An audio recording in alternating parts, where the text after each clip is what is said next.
अवां सभिनी ॾिसंदड़नि खे जश्न आज़ादीअ जूं खोड़ सारियूं मुबारकूं। मार्का हक़ जे सिरे हेठि अॼु पूरे मुल्क में तकरीबूं थी रही हैं। मार्का हक़ हम पूरे हफ्ते से सेलिब्रेट कर रहे हैं। ये उन खास दिनों में शुमार हो गया है जिसमें आज़ादी का एहसास और कुव्वत और ताकत का एहसास हमारी पाक अफवाज ने आवाम को महसूस करवाया है। एयर चीफ मार्शल चे त मां जहाज चढ़ी वेंदुमि, जेकॾहिं इहो जहाज वन गो मिशन हूंदो त मां सभ खां पहिरियों थो कयां। अॼु सॼी क़ौम जश्न आज़ादी जो ॾींहुं भरपूर नमूने सां मल्हाए पई ऐं वरी असां ताज़ो या जंग बि खटी आहे। मार्का हक़ जे सिरे अॼु जी ख़ुशी जो ॾींहुं मल्हायूं इन करे पिया छो त असां भारत जहिड़े मुल्क खे दुनिया वारो वाइको कयो।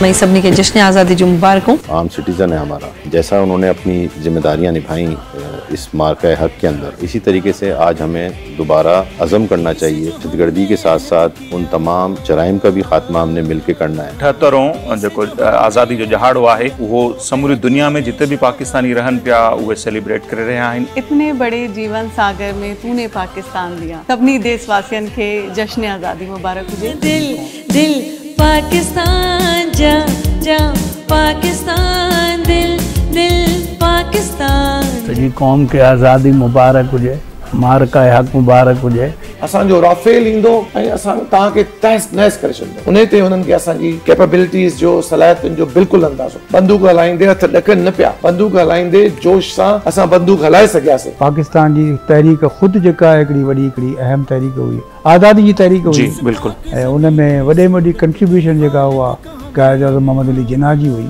वतन या आज़ादी उन खां ई पुछो न जंहिं वटि न आहे।